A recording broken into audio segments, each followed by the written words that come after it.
My son thought I hadn't seen him slip something strange into my wine during Christmas dinner, but I noticed every detail. When he walked away, I switched our glasses, turning his betrayal into his own trap. What happened to him next shocked me. Before we continue, please subscribe to the channel and write in the comments what time it is where you are now. The doorbell rang, not once, but in short, aggressive bursts that cut through the evening quiet of my living room. I set down my newspaper and glanced at the clock. 7:30 p.m. on a Tuesday. Who visits at this hour? I opened the door to find Seal standing on my porch, shoulders hunched against the December cold. Leona stood behind him, her arms crossed, breath visible in small puffs. Before I could speak, my son pushed past me into the house. "We need to talk." His voice carried an edge I hadn't heard since he was a teenager. Leona followed, closing the door behind her with a firm click. She surveyed my living room like she was appraising it, her gaze lingering on the built-in shelves I'd crafted myself, the hardwood floors I'd laid board by board. "Seal, what's this about?" I backed toward my recliner, suddenly feeling like a stranger in my own home. He paced near the fireplace, his business casual clothes wrinkled, his usually neat hair disheveled. "It's about this house, Dad. About you sitting on a pile of money while we live in need." The words hit me like a physical blow. "Need? But you have a good job. A nice place." "Nice place." Leona stepped forward, her voice sharp. "Lyman, we're crammed into a 2-bedroom apartment with 2 growing kids. Madison's sleeping in the living room, for heaven's sake."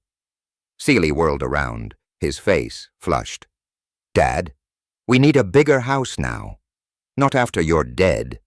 The kids are growing and we can't wait for inheritance while you hoard wealth." I gripped the back of my chair. This house represented 40 years of my life. Every nail, every piece of trim, every perfectly fitted joint, all my work. "Seal, son, this house is my work, my memories. After I'm gone, it'll be yours. Everything will be yours. That's not good enough." His voice cracked with desperation. "We need the money today. Sell it, Dad. Move into a retirement community. Use the equity to help your family." Leona moved closer, her tone suddenly gentle, manipulative. "Lyman, be reasonable. We need the money today. The kids need space to grow. Opportunities we can't provide. Living paycheck to paycheck." "Reasonable?" Heat flared in my chest. "Reasonable? I built this with my own hands for 40 years. Every board, every room. This is my life's work." Cecile's face contorted with frustration. "Your life's work is worthless if it doesn't help your family. You're being selfish, Dad. Completely selfish." The accusation stung. I'd worked at construction sites in blazing summers and bitter winters, saved every penny, built this house as a legacy for him. Now he called me selfish for wanting to live in it. "Get out." The words came quietly, but they carried the weight of my resolve. "Both of you, get out of my house." Saley's eyes widened, then hardened. "Fine, but this isn't over, Dad. We'll find another way." They left without another word. The front door slammed, rattling the pictures on the wall. Through the window, I watched their car pull away, taillights disappearing into the December darkness. I stood alone in my living room, legs trembling, heart pounding against my ribs. The familiar walls seemed different now, not like home, but like something under siege. 90 minutes later, I still hadn't moved from where Seal left me standing.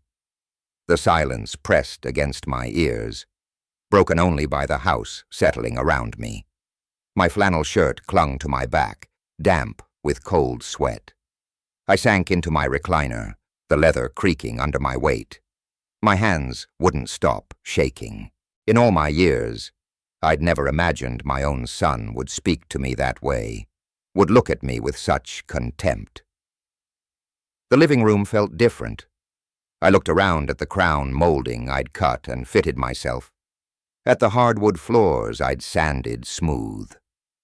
Each surface held memories of calloused hands and aching backs, of Martha bringing me coffee during weekend projects. I stood and walked to the fireplace, running my fingers along the mantel I'd carved from a single piece of oak. I remember mixing cement in winter. I whispered to the empty room, laying each brick when the mortar kept freezing. My wedding photo sat where it always had, Martha smiling in her yellow dress. I picked up the silver frame, her face blurring as my eyes filled. Martha would have known what to do. She always did. I moved to her favorite chair by the window and sat down, still holding the photograph. Martha had possessed a gift for seeing through people's anger to their real needs. Family above all else. Lyman. She used to say when someone lashes out, they're usually afraid.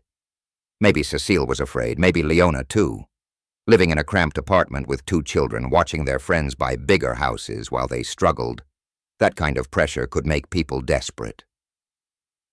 The thought sent me upstairs to our old bedroom.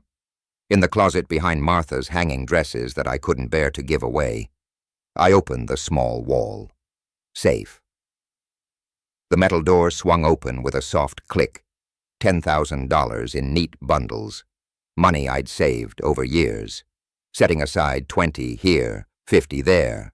Every dollar represented something I didn't buy, some pleasure I denied myself, a new truck when the old one still ran, dinner out when peanut butter sandwiches would do. I lifted the money, feeling its weight. $10,000 wasn't the house money Seal wanted, but it was real help. It could cover a down payment, give them a fresh start. It was love in tangible form. The bills felt crisp between my fingers as I counted them again. Tomorrow morning I'd call Seal. I'd apologize for losing my temper and offer him this gift. Maybe then he'd understand that I wasn't his enemy. I was his father, trying to help the only way I knew how. I returned the money to the safe, but left it unlocked. Tomorrow would bring reconciliation. Tomorrow my son would remember that family came first. The next morning, I sat at my kitchen table with fresh coffee and yesterday's newspaper folded beside me. Sunlight streamed through the frosted window, casting familiar patterns across the oak surface I'd built and installed myself 20 years ago. I'd rehearsed the words a dozen times while making breakfast. Simple, direct, loving, an apology, and an offer wrapped in the hope of healing.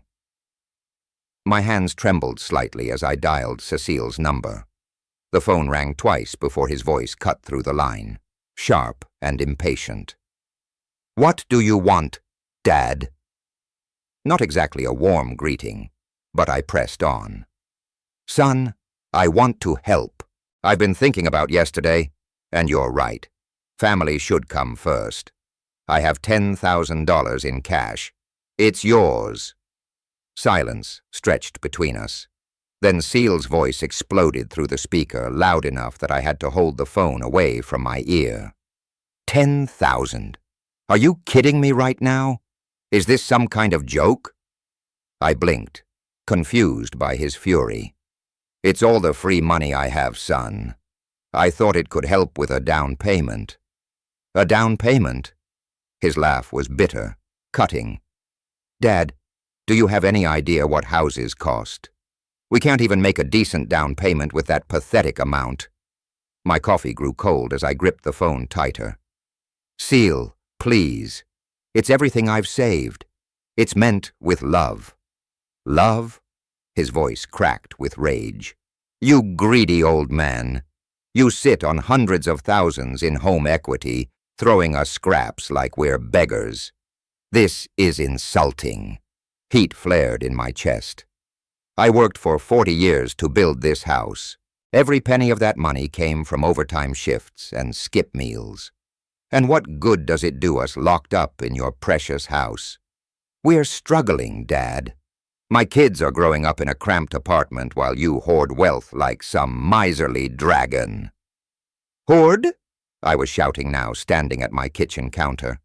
"I offered you everything I have. Everything you have is this house. Sell it, Dad. Stop being selfish and help your actual living family instead of clinging to memories of a dead woman." The words hit me like a physical blow. Martha. He'd brought Martha into this, dismissed her memory as if she meant nothing, as if our 40-year marriage was just an obstacle to his inheritance. "Don't you dare face reality, old man. You're going to die in that house alone, and we'll sell it anyway. Why not help us now when we need it?" The phone line went dead. I stood holding the receiver, listening to the dial tone buzz in my ear. My hand shook as I set the phone down. The kitchen felt smaller, suddenly the walls pressing closer. Outside, a neighbor's Christmas lights blinked cheerfully, mocking the darkness that had settled over my morning. The coffee had gone stone cold. I stared at it, processing what had just happened. My son, the boy I'd taught to swing a hammer, who'd helped me tile the bathroom when he was 12, had just revealed his true nature. He didn't want my help. He wanted my house, and he was willing to destroy our relationship to get it. An hour after hanging up, I still sat in my kitchen chair, staring at the phone like it might ring again. The coffee had gone stone cold, a thin film forming on the surface. My hands had finally stopped shaking. I pushed myself up from the table and walked slowly into the living room. My legs felt unsteady, like I'd been sick for weeks. The morning sunlight slanted through the windows I'd installed myself, highlighting dust mows that danced in the air. On the mantel sat a framed photo of Seal at age 8, grinning with a gap-toe smile. He'd been helping me install the kitchen cabinets that weekend, handing me screws and holding boards in place. Such small hands then, eager to help his old man build something lasting. I picked up the frame, running my thumb across the glass. 35 years ago, he'd broken his arm falling off his bike. I'd held him in this very chair while Martha called the doctor, feeling his small body shake with tears against my chest. Where had that boy gone? College tuition, $42,000. I'd worked double shifts for 3 years to pay it off. His first car when he graduated, $8,000. The wedding, Leona insisted on $15,000, more than Martha and I had spent on our entire first year of marriage. And this morning, he called me a greedy old man. I set the photo back down, my jaw clenching tight. The memories kept coming, unbidden and sharp. Teaching him to drive in the empty church parking lot, helping him move into his first apartment, co-signing the loan for his second car when his credit wasn't good enough. Every sacrifice, every extra hour worked, every vacation Martha and I didn't take so we could help our son build his life. And for what? So he could stand in my living room and demand I sell the house I'd built with my own hands. I paced to the window, looking out at my front yard. Mrs. Peterson across the street was already hanging Christmas lights, humming as she worked. Normal people doing normal things, not having their hearts ripped out by ungrateful children. The anger felt good, clean and sharp, cutting through the hurt like a blade. I straightened my shoulders, feeling something settle into place behind my ribs, something hard and final. I'd raised Seal, supported him, loved him unconditionally for 42 years, and he'd thrown it back in my face for money, called me greedy for wanting to live in the house I'd spent decades building. That's it. Enough. I looked around my living room with new eyes, not as a future inheritance waiting to be divided, but as my space. The crown molding I'd cut by hand, The hardwood floors I'd sanded smooth. The built-in shelves where Martha's books still sat exactly where she'd left them. This was mine. And if Seal wanted nothing to do with me, unless I was handing him money, then he could have exactly that, nothing. My chest felt lighter than it had all morning. The decision sat well in my stomach, solid and sure. No more phone calls, no more attempts to help. No more disappointment when my son showed me exactly who he'd become. I glanced toward the garage where boxes of Christmas decorations sat waiting. Maybe some physical work would help burn off this restless energy. Tomorrow I'd drag out the lights and make the house look festive. Not for family. I didn't have any of that left, but for me, because I could. Because it was my house. The next morning I woke before dawn and couldn't get back to sleep. By 9 o'clock I'd finished breakfast and stood in my garage, pulling dusty cardboard boxes from the shelves.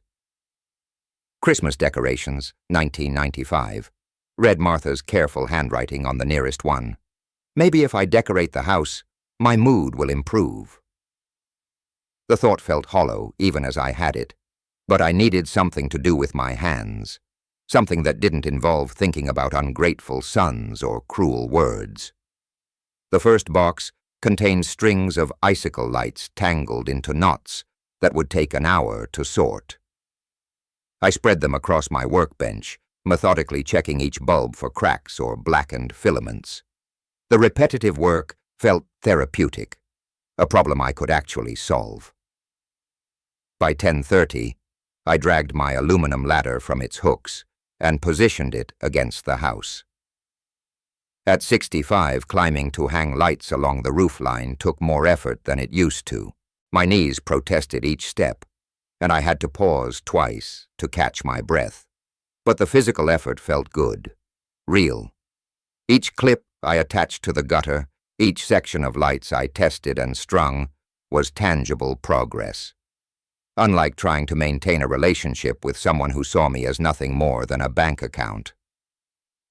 Mrs. Peterson waved from her yard as I positioned the illuminated reindeer on my front lawn.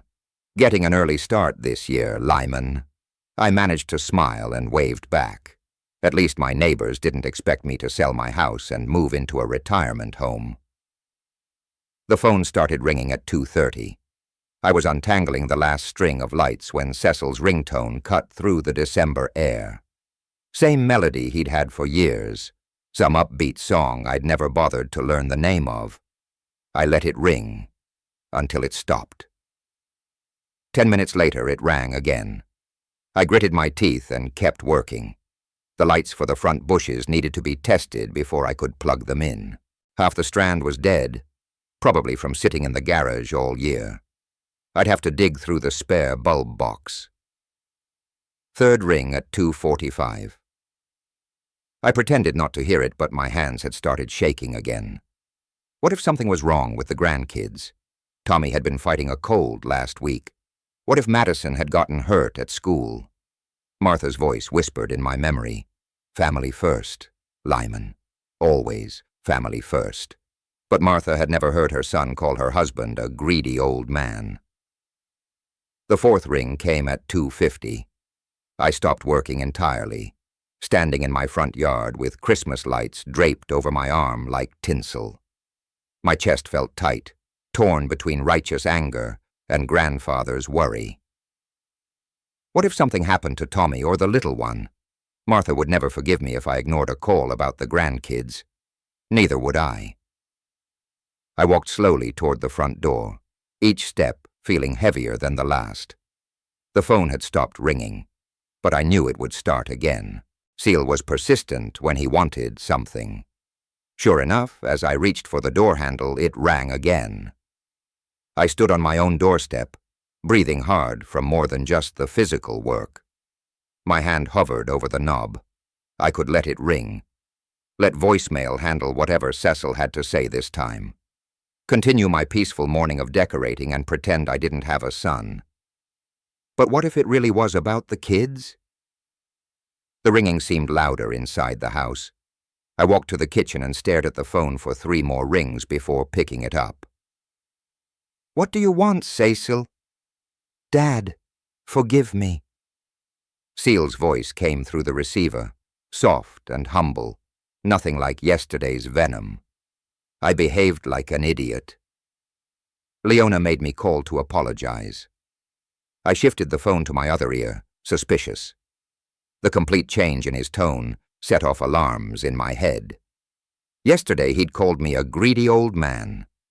Today, he sounded like a repentant child. "I don't know, son. You hurt me very badly." "I know. I was awful to you. Completely awful." His voice cracked slightly, but something about it felt rehearsed.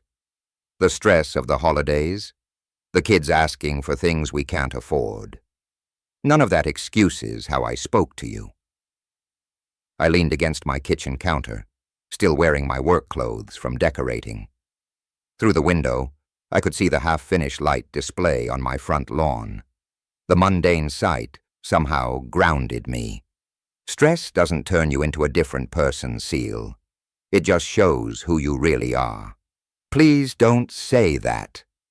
Now, he sounded genuinely distressed. "Dad, I need you to know how sorry I am. That's why I'm calling. Leon and I talked all night, and we want you to come to Christmas dinner." Christmas dinner. I rubbed my forehead with my free hand, feeling the tension that had settled there like a permanent resident. "Christmas Eve, 6 Arca," Cecile continued. "Please come, Dad. The kids want to see Grandpa. Madison keeps asking when you're coming over. She's been practicing a song on her recorder to play for you." The mention of Madison hit me square in the chest. 7 years old and gap-toothed, like her father had been, always eager to show me her latest artwork or the new dance she'd learned at school. "Seal, I just don't. Tommy's been asking about you, too. He wants to show you his science project. Something about volcanoes." Seal's voice grew warmer, more natural. "They miss you, Dad. We all miss you." I found myself thinking about Christmas Eve's past. Martha would spend all day in the kitchen, making her famous Christmas pudding from her grandmother's recipe. The house would smell like cinnamon and nutmeg. We'd drive to Seal's place with the car full of presents and homemade desserts. I could bring Christmas pudding, I heard myself say. Martha's recipe. That would be perfect. Cicely's relief was palpable. The kids would love that. They always talk about Grandma Martha's cooking. I grabbed a pen and notepad from the counter. "What's your address again?" When Seal rattled it off, I wrote it down carefully, and it's 6 o'clock on Christmas Eve. 6 sharp. Dad, thank you. This means everything to us. Fine. I stared at the address I'd written, second-guessing myself, even as I spoke. But this is your last chance, Seal. I won't be treated like that again. I understand. I promise things will be different. After I hung up, I stood in my kitchen holding the piece of paper with Seal's address. The numbers looked stark against the white notepad. A destination I wasn't sure I should be traveling to. Maybe people could change. Maybe stress really had made him say things he didn't mean. Maybe his apology was genuine and Christmas Eve could be a fresh start for our relationship. Or maybe I was just a foolish old man who wanted to believe his son still loved him. I folded the paper and slipped it into my shirt pocket right next to my heart, where it felt like both a promise and a warning. Saturday morning, December 21st, I sat at my kitchen table staring at Seal's address on the notepad. Maybe I was too harsh. Boys sometimes say stupid things under pressure. Martha always believed people deserved second chances, especially family. The shopping center was packed with last-minute Christmas shoppers. I circled the parking lot 3 times before finding a spot near the back. Inside the toy store, fluorescent lights buzzed overhead as I wandered the aisles, overwhelmed by the choices. For Tommy, I selected a Lego architecture set, the kind that would challenge a 10-year-old's mind. He'd always been clever with his hands, just like his grandfather. For Madison, an art supply set with colored pencils, watercolors, and a thick sketch pad. She'd shown me her drawings last summer, detailed pictures of flowers in houses. The cashier, a college-aged girl with tired eyes, smiled as she rang up the purchases. Your grandchildren are lucky to have someone who cares so much about getting the right gifts. Pride swelled in my chest. They're good kids. Sunday and Monday were for the pudding. I retrieved Martha's handwritten recipe from the kitchen drawer, where it had sat untouched for 3 years. Her careful cursive instructed day 1 for mixing, day 2 for steaming, day 3 for serving. At the grocery store, I gathered the traditional ingredients: beef sweet from the butcher counter, crystallized ginger, candied orange peel, and a bottle of brandy for aging. The sweat clerk looked puzzled when I asked for it. Most people use vegetable shortening nowadays. This is my wife's recipe. Some things shouldn't change. Back home, I mixed the dense batter in Martha's largest bowl, the blue ceramic one she'd received as a wedding gift. My hands followed her written instructions like a prayer. Fold in the flour gently. Don't over-mix. Add the brandy last. The kitchen filled with the rich scent of spices and fruit. Monday brought the steaming process. I wrapped the pudding in cheesecloth and lowered it into Martha's old steamer pot, the one she'd used every Christmas for 40 years. Steam rose like incense, carrying memories of holidays past. Christmas Eve morning, I chose my navy suit from the bedroom closet. I hadn't worn it since Martha's funeral, but the occasion seemed to demand formality. The white shirt required careful ironing, paying special attention to the collar, the way Martha had taught me. The gifts went into brown paper bags, old-fashioned wrapping that reminded me of my own childhood. Red ribbon tied around each bag's handles completed the look, simple but dignified. By 4 o'clock, the pudding had cooled and sat wrapped in fresh cheesecloth on my kitchen counter. I studied myself in the hallway mirror, adjusting my tie until it sat straight. Martha would have approved of the effort. The drive to Seal's neighborhood took 20 minutes through streets lined with elaborate Christmas displays. His house sat in a development of identical colonial-style homes, each with perfectly maintained lawns and matching mailboxes. The contrast to my hand-built craftsman style was stark. I parked in the driveway behind Sally's sedan and gathered my packages from the back seat. Through the large front windows, I could see warm lights spilling from inside, shadows moving around a Christmas tree. Children's laughter drifted through the glass. Standing on the front porch with gifts in my arms, I heard Madison's voice inside. "Is that Grandpa's car?" My heart lightened, despite my caution. Seal opened the door with a smile broader than I'd seen in months. "Dad, right on time." He stepped aside, gesturing me into the warmth of his home. Before I could respond, Tommy and Madison burst from the living room, wrapping their arms around my waist in simultaneous hugs. "Grandpa, you came." Madison squeezed tighter, her gap-toothed grin infectious. "Of course I came, sweetheart. I brought presents." Leona appeared from the kitchen, wiping her hands on a festive apron. "Lyman, you look wonderful. Come in. Let me take your coat." Her welcome seemed genuine, warmer than our usual interactions. The house impressed me despite my reservations about modern decor. A massive Christmas tree dominated the living room corner, decorated with silver and gold ornaments that caught the light. The dining room table, visible through an archway, was set with china and crystal. "Kids, let Grandpa get settled before you attack him for presents." Seal laughed, taking my coat to a nearby closet. I handed out the wrap bags, watching their faces light up with each revelation. Tommy's eyes widened at the Lego set. "Grandpa, this is the one I wanted. How did you know?" Madison clutched her art supplies to her chest like precious treasure. "Can we use these tomorrow morning, Grandpa?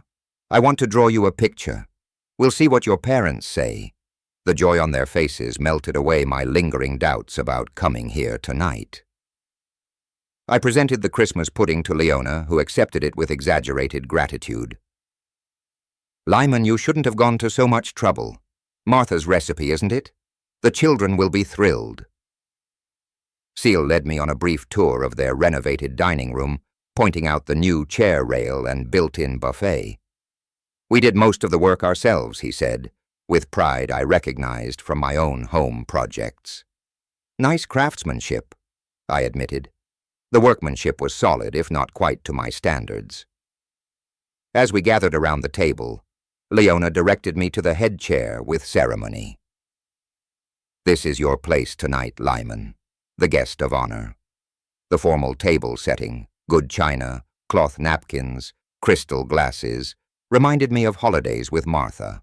Seal carved the turkey while Leona brought side dishes from the kitchen. Normal family sounds filled the room. Silverware clinking against plates, Tommy describing his science project, Madison humming Christmas carols under her breath. "Dad, I really regret that conversation we had," Seal said during the first course, his voice carrying genuine remorse. "I was completely out of line." I nodded, tasting the stuffing. "Let's focus on tonight on family." The meal progressed smoothly.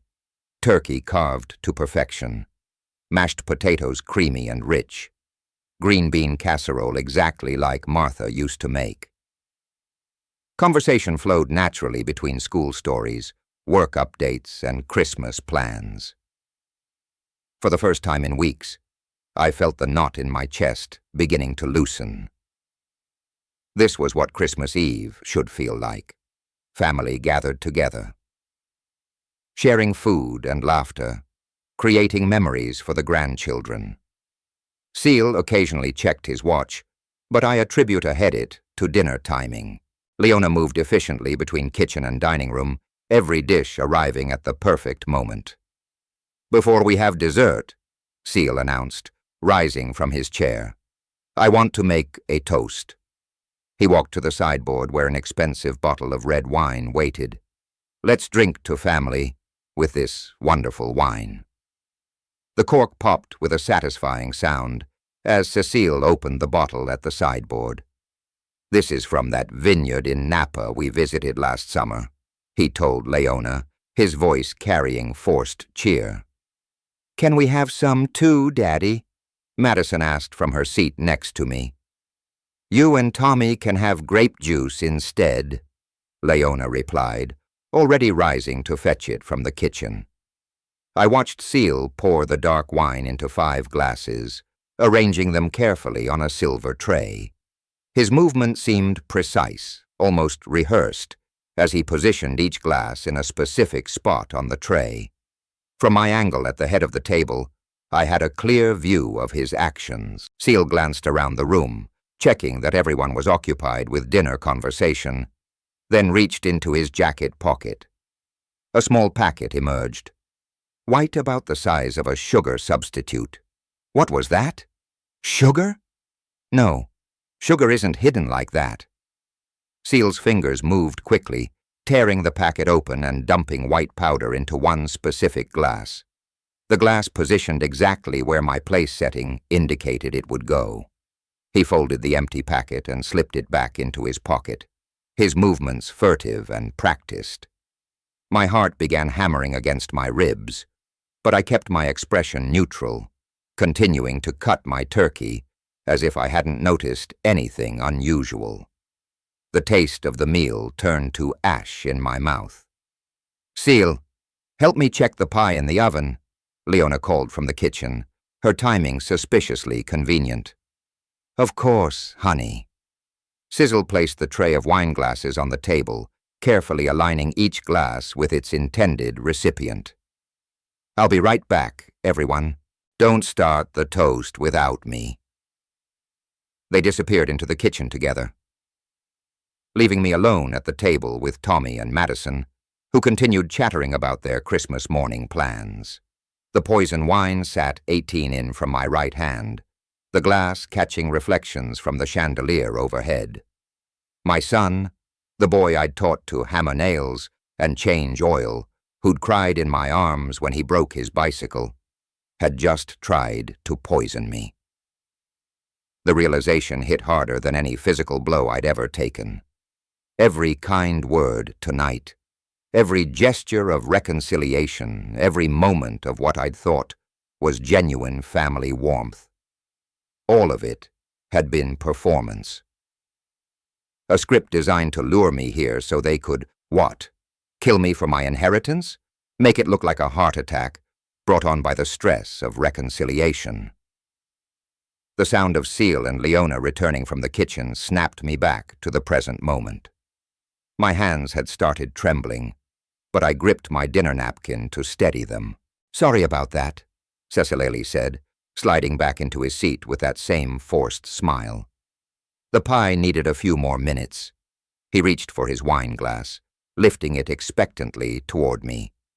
"Now, Dad, that toast to family, to new beginnings and letting go of the past." I stared at the poisoned glass, my mind racing through options. Confront him now. Pretend to drink and see what happened. Call the police? What proof did I have beyond what I'd witnessed? Cecil's smile wavered slightly as he waited for me to pick up my glass. The room fell silent, except for the grandfather clock ticking in the corner and my own thundering heartbeat. Seal and Leona returned from the kitchen wearing expressions of poorly concealed relief. They settled back into their chairs as if nothing had happened, but I caught the meaningful glance they exchanged. "Now then," Cecil announced, lifting his wine glass with theatrical flourish. He distributed the glasses around the table, each one placed deliberately in front of its intended recipient.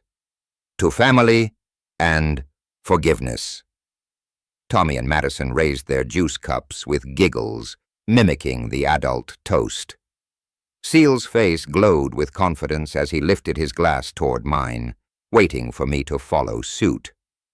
I raised my glass slowly, watching his expression with interest to getting what we deserve. We all drank together. Cecilele, taking a deep, satisfied gulp. Leona, sipping nervously while watching me intently for immediate effects, the children draining their juice with enthusiasm. I took only the smallest taste, just enough to wet my lips. Seal set down his glass with a satisfied smile, checking his watch discreetly. How long had they expected their little surprise to take effect? 20 minutes? An hour? I placed my glass on the table with deliberate care and fixed my son with a steady gaze. "Seal, what did you put in my glass?" The color drained from his face instantly. "What?" "Nothing. I don't understand what you mean." His voice cracked on the last word, too high and too fast. The dining room fell silent, except for the grandfather clock ticking in the corner. Tommy and Madison looked between their parents and me with growing confusion. Leona's face had gone white as fresh snow, her hand frozen halfway to her mouth. I leaned back in my chair, completely calm. "Then you won't mind that I switched our glasses while you were in the kitchen." The words hit Seal like a physical blow. His mouth opened and closed soundlessly as comprehension dawned across his features. The confident mask crumbled, replaced by raw terror. "What?" The word exploded from his throat as he shot to his feet, knocking his chair backward. His hands flew to his stomach, then his mouth, as if he could somehow prevent what he'd already swallowed. "What's wrong with Daddy?" Madison's small voice cut through the chaos, tears starting to form in her eyes. Seal didn't answer. He doubled over slightly, one hand braced against the table, the other pressed to his mouth. His face had taken on a greenish pore that would have been comical under different circumstances. "The bathroom," he gasped, stumbling toward the hallway. "I need—" He didn't finish the sentence. The sound of his footsteps pounding down the hall was followed by the bathroom door slamming shut, with enough force to rattle the pictures on the walls. Then came the retching, violent, desperate sounds that echoed through the house, punctuated by Seal's panicked gasps for air between waves of sickness. I remained seated at the head of the table, cutting another piece of turkey, as if nothing unusual had occurred. The children had started crying now, clinging to each other, while their mother stood frozen in shock. Leona's eyes darted between the hallway, where her husband's suffering continued, and my serene expression. She opened her mouth to speak, then closed it again, apparently at a loss for words. Perfect. After 42 years of being Seal's father, I'd finally taught him a lesson he'd never forget. Leona approached me with trembling hands, her face streaked with tears that might have been genuine. "You don't understand. We needed the money." Her voice pitched higher with each word, desperation making her careless. I set down my fork and looked at her with the same expression I'd give a stranger. "You wanted to kill me for inheritance." From the bathroom came another wave of violent retching, followed by Seal's weak moaning. The sound made Madison sob harder, while Tommy tried awkwardly to comfort his little sister. It was only a sleeping drug. Leona's words tumbled out in a rush. "We wanted you to change your will. Nothing permanent. Just we needed you to understand how desperate we are. Lies." I stood slowly, my legs steady despite everything. "You gave him enough to make him violently ill. If that was just a sleeping pill, you'd have crushed up a bottle." Leona's composure cracked completely. "The mortgage payments are crushing us. The children need things we can't afford. You're sitting on hundreds of thousands while we struggle every month." Sally's anguished groans echoed from the hallway, punctuating her desperate justifications. "I offered you $10,000, I reminded her coldly. "Your husband called me a greedy old man and hung up on me. That's nothing compared to what you have." Leona's desperation had transformed into fury, her mask finally slipping completely. "You could sell that house and live anywhere. Why should you hoard wealth while your own grandchildren go without?" The children were openly sobbing now, huddled together on Tommy's chair like refugees from a war zone. They'd never seen adults behave this way, never witnessed the ugly reality behind grown-up desperation. I walked to the coat closet and retrieved my jacket, moving with careful deliberation. "I'm leaving and never coming back." "Wait." Leona followed me, alternating between pleading and threats. "You can't just abandon them. Think about Tommy and Madison." I turned to face the children, who looked up at me with tear-stained faces and confusion in their eyes. "I'm sorry you had to see this. The gifts are yours to keep." Tommy wiped his nose on his sleeve. "Grandpa, why is Daddy so sick? Ask your mother."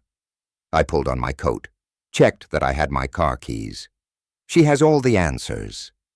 Leona grabbed my arm as I reached for the door handle. "If you leave now, we'll tell everyone what you did. We'll call the police." I looked down at her hand on my sleeve until she released it. "Tell them what? That your husband tried to poison me and accidentally poisoned himself instead? That should be an interesting conversation." The bathroom had gone quiet. Either Seal had passed out or exhausted himself. Either way, it wasn't my problem anymore. "Tell Seal he made his choice," I said, opening the front door. "Actions have consequences. He's just learned that lesson the hard way." I walked to my car without looking back. Even when I heard Leona screaming my name from the doorway, the engine turned over smoothly, reliable as always, and I drove away into the cold December night. In my rearview mirror, I could see her silhouette in the doorframe, but I didn't slow down. Some bridges, once burned, should stay that way. Christmas morning arrived gray and quiet in my empty house. I woke to silence, made coffee in my own kitchen, and felt no regret whatsoever about the previous evening's events. Justice served cold tastes remarkably satisfying. The neighborhood showed signs of normal Christmas activity. Cars in driveways, children's voices carrying across yards, the comfortable chaos of families opening presents. I watched from my front window, content with my solitude, Martha's memory keeping me company.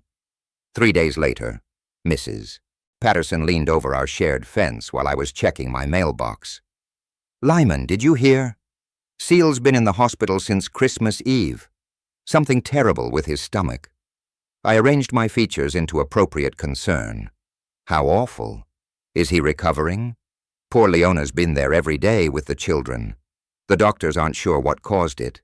Some kind of severe food poisoning or reaction. She shook her head sympathetically. You know how these things can happen during the holidays. Rich food, too much excitement. Indeed. Please give her my regards when you see her. Mrs. Patterson studied my face carefully, perhaps hoping for more dramatic reaction to news about my son. Will you be visiting him at the hospital? I'm sure he's in good hands with the medical staff. That evening I sat in Martha's favorite chair and considered Cecile's situation. The boy had gotten a taste of his own medicine, quite literally. Whatever he'd planned to give me had obviously been stronger than Leona claimed. Sleeping pills didn't typically require hospitalization. By December 30th, I'd made my decision. The phone call to my lawyer was brief and professional. The law office smelled of leather and old books, exactly as it should. Mr. Harris had handled Martha's estate, and knew me as a careful, practical man who didn't make impulsive decisions. Are you certain about this decision, Mr. Sims? He reviewed the new will documents with practiced eyes. This represents a significant change from your previous arrangements. Someone who tries to poison his own father doesn't deserve inheritance, I stated flatly. The house and my savings will go to St. Jude's Children's Hospital. The grandchildren will receive trust funds when they turn 25, enough for college and a start in life, but not enough to make them lazy. Mr. Hendricks nodded slowly. And your son and daughter-in-law received nothing. Nothing? They've shown their true nature. The signing ceremony was simple but satisfying. My signature across the bottom of each page felt like drawing a line under an unfortunate chapter of my life. 2 witnesses from the office signed after me, making the document legally binding. January brought a crisp, clear morning. I returned home from the lawyer's office with a copy of my new will, which I placed in the wall, safe where the old one had lived. The thick envelope fit perfectly in the space Martha's jewelry box had once occupied. Looking around my living room, I felt profound satisfaction.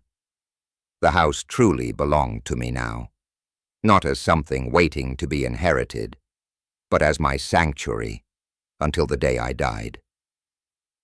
Seal had taught me an invaluable lesson about family loyalty, though probably not the one he'd intended. Martha's photograph smiled at me from the mantel. I raised my coffee cup in a small salute. You would approve, dear. I protected what we built together.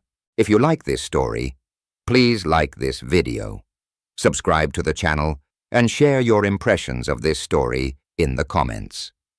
To listen to the next story, click on the box on the left. Thank you for watching.